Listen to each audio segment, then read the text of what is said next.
It may feel weird now that football season's over, but there's still some betting going on. This is episode 188 of The Next Best Bet. I'm Jake Higgins with Brett Levy, as always. And looking at how we did last episode, I went 1-2, you went 1-1. Once again, I lost my pick of the pod. That Panthers Wild game, 6.5, it wasn't high enough. It still ended up hitting that over. Oh man, 6.5, not high enough. Higgins, 8 goals scored in that one.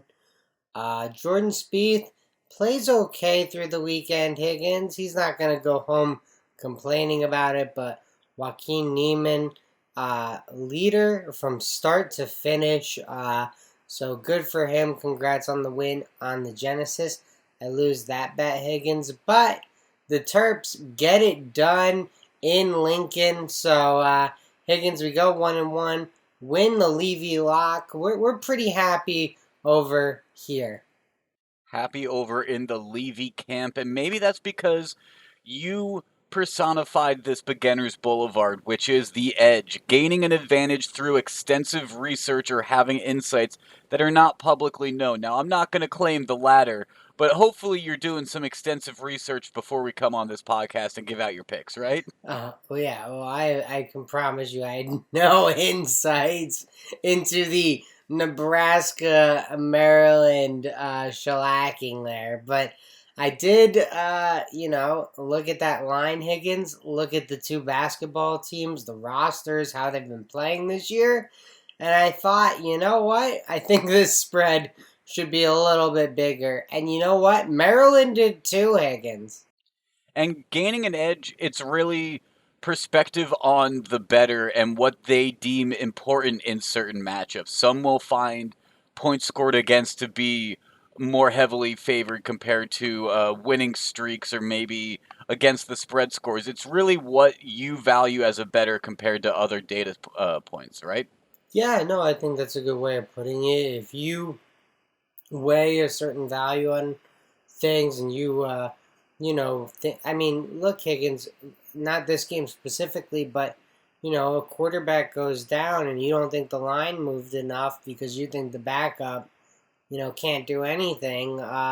Maybe you think you have an edge on the book. Maybe, you think a quarterback's worth 13 points and the book only thinks a quarterback's worth about, 6.5. So, there's plenty of different ways to gain an edge. Maybe, one thing I like to do, Higgins, is in the live markets when a heavily favored team goes down 1-0. The lines typically move pretty drastically, and you can find quote unquote an edge. Because let's be honest, you didn't expect your team to be shutting out the other team for 3 periods. So maybe they score their goal early, Higgins. You get a better number. You hop in, and you can win 1 or 2 bets there. Absolutely. That is a great example right there in terms of hockey. Let's shift into a little bit of news around sports in the sports betting world.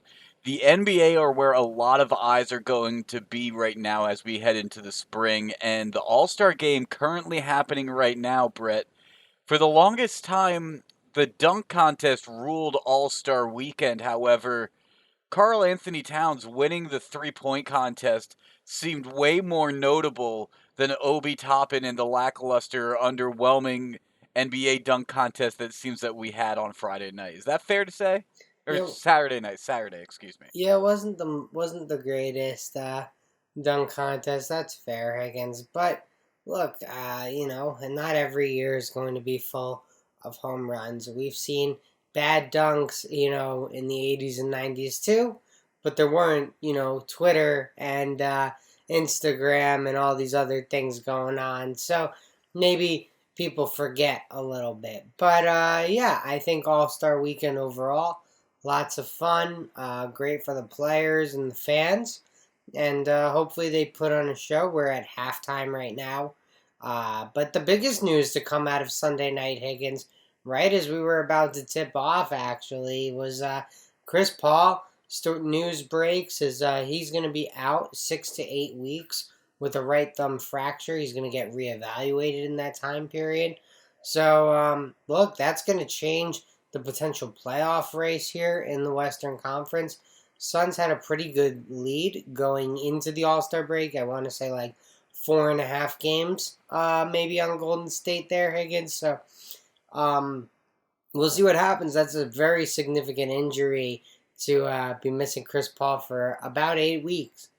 It's a 6.5 game lead, actually, the Suns have over the Warriors, so they got a little bit Oh, well, more then of a everything I spread in just those said final doesn't few matter. games. It's over. Oh, that's locked up. That's fine. But I agree. I think that does make some things a little more interesting in the Western Conference.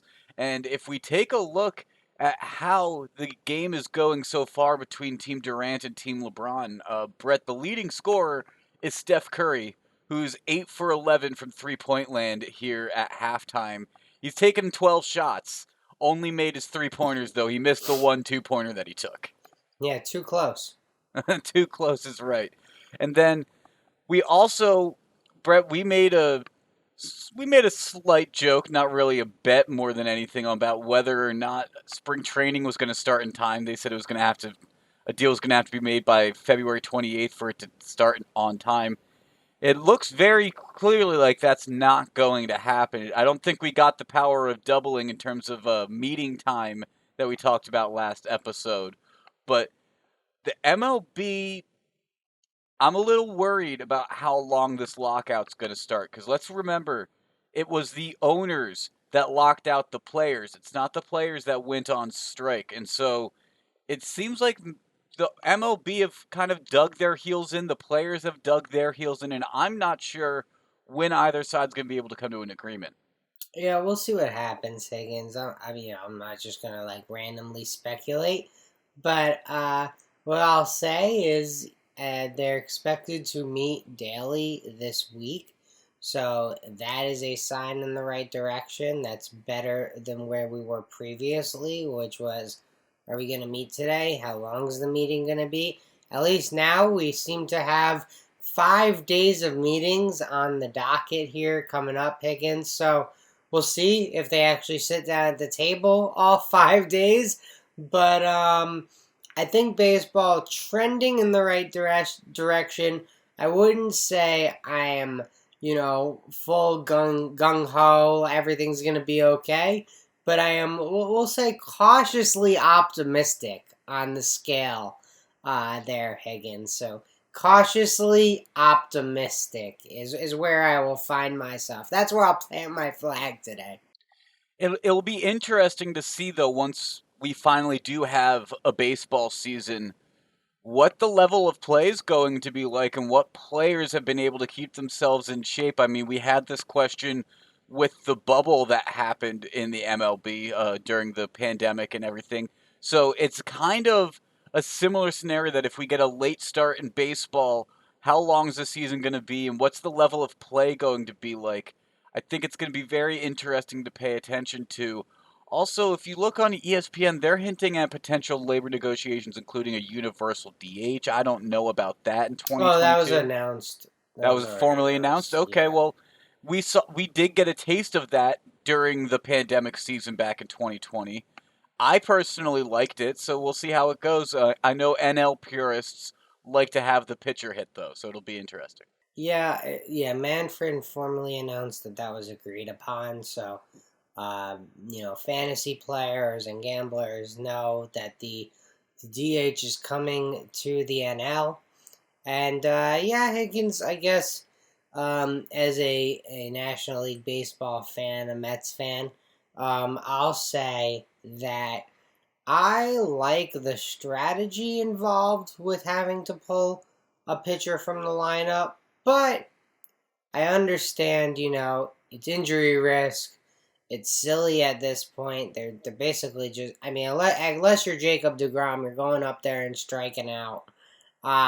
So I understand it, but I could still say I like the strategy behind having to pull the pitcher. If it's the fifth inning, do I want to keep my pitcher in? Do I want the runs here? What am I trying to do? And having that come into a game, I do think that adds a little something, but Yeah, I'm not gonna be up in arms about it, Higgins. I'll see more runs in my home ballpark. It won't be the end of the world. You're right, and it is one less managerial decision that the team really has to take on. I do understand there is some strategy to take into effect when you have a pitcher coming up to bat in the top half of an inning and you're wondering should you keep him for the bottom half or do you want to just sub him out and go to the bullpen? There are times like that absolutely, and the National League has had to factor that in. So not having to worry about that is something to notice in terms of betting the National League this year for sure. Brett, let's transition into some picks though. Talk about some hockey. Most of our picks right now they're going to be NHL, NBA, college basketball. Now, NBA, they're in the middle of All-Star weekend. They don't play again until Thursday, so we don't have any lines for that. Let's talk about some Monday NHL though, because we do have some lines, some early games too. I'm gonna go with the first game with the puck drop of the day. That's at 1 p.m. Eastern. The Avs versus the Bruins, and I think we're gonna get the hockey day off right. We're gonna get some goals early, and I'm taking over 6 in this game. If you look at how both of these teams have played in recent history. I mean, the Avs, they are hitting their overs rather well, especially on the road.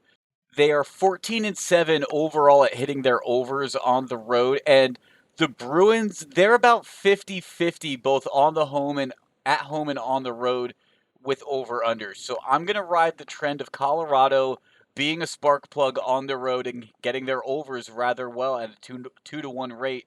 So I'm taking over 6, and that offers the option for a push, but it doesn't give me fantastic odds. The odds are right now around minus 120. All right, fair enough, Higgins. And look, I will be finding myself on a little Monday hockey action as well as a battle of two former Atlanta teams that have gone north of the border. That is the Calgary Flames, formerly the Atlanta Flames, and the Winnipeg Jets, formerly the Atlanta Thrashers. How about that, Higgins? It's There an is Atlanta game north of the border. Atlanta battle for Atlanta here. Yes, exactly. No, but Calgary Higgins made a big trade last week, adding Tyler Toffoli from the Montreal Canadiens. Add some depth at their forward positions. Calgary probably going to be looking for a goalie here at the deadline. Well, Edmonton really looking for a goalie. Calgary, just continuing to build, but they're number 2 right now in the Western Conference.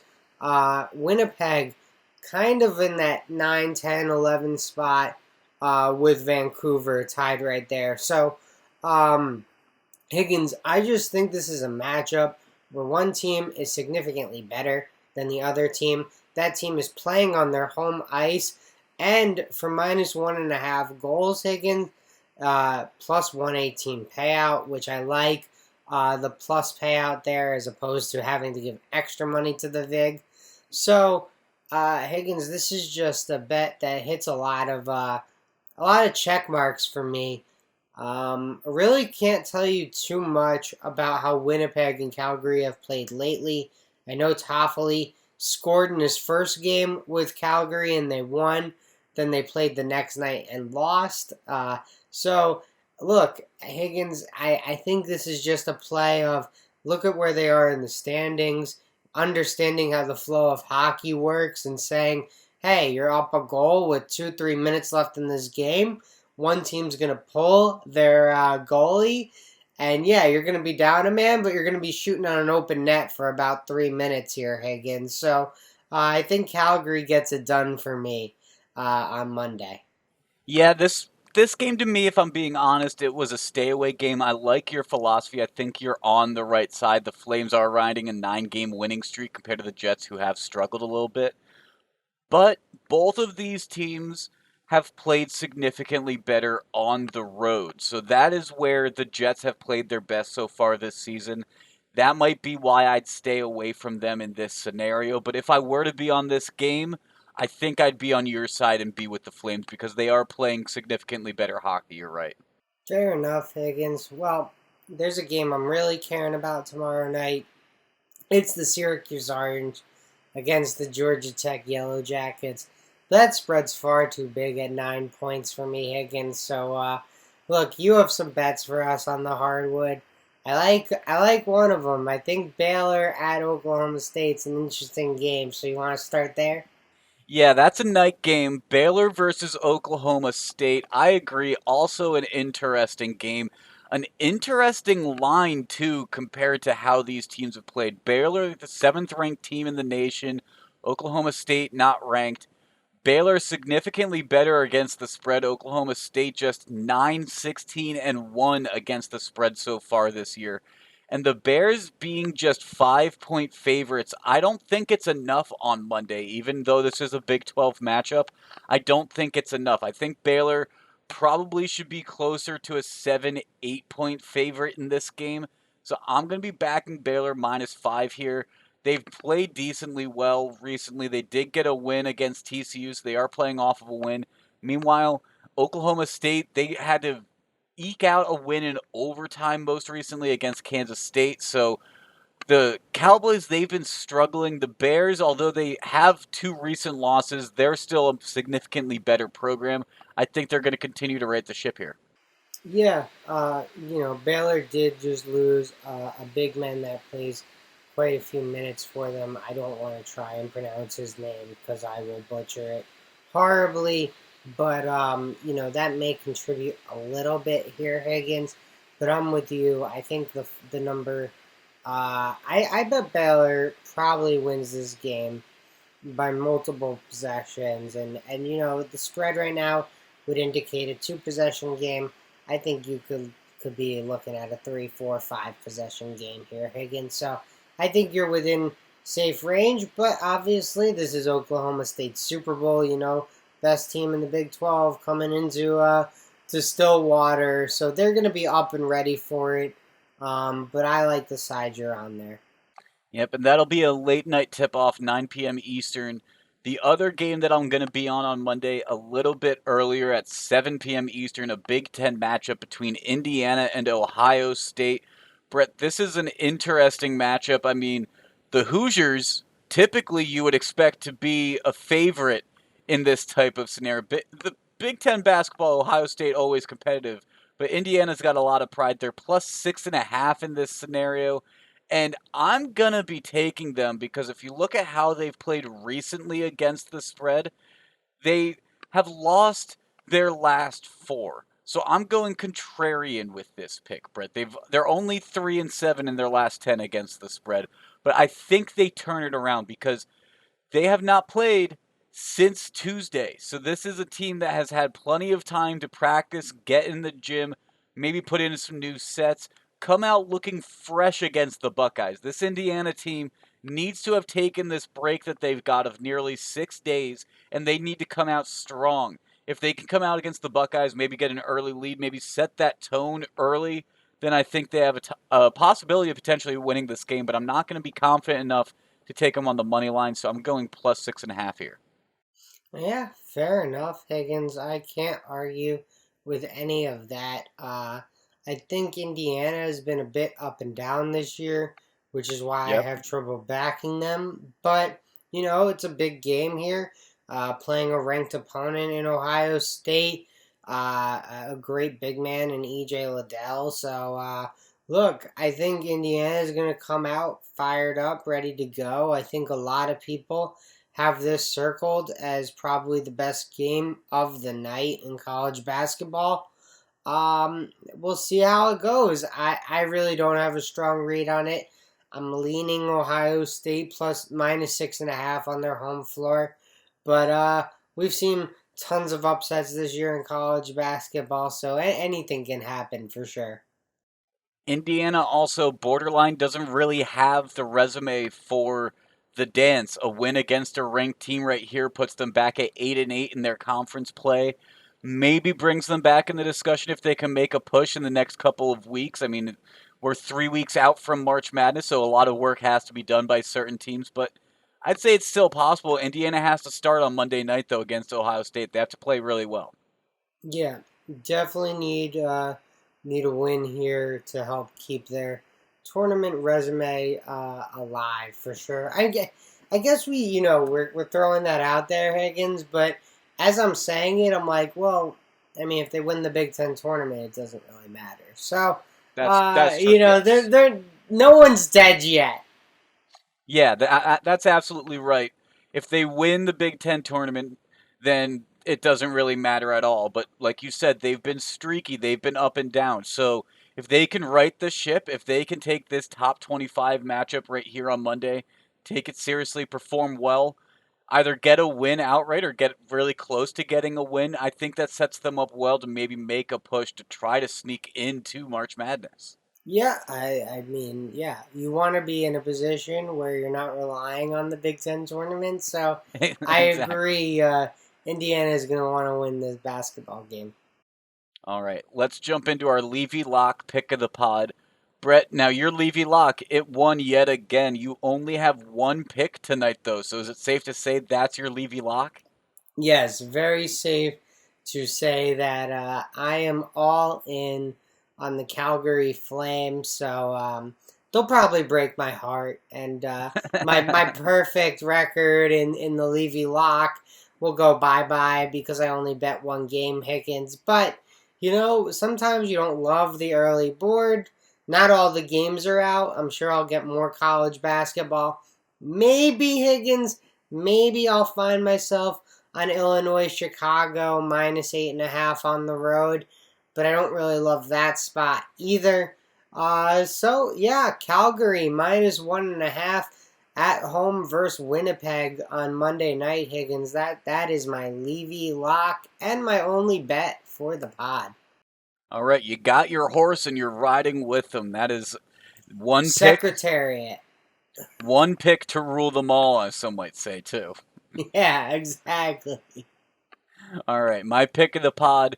We mentioned it during the college basketball segment, but Baylor -5 against Oklahoma State. This line does feel a little low, even without Baylor having their big man that Brett mentioned is out for this game.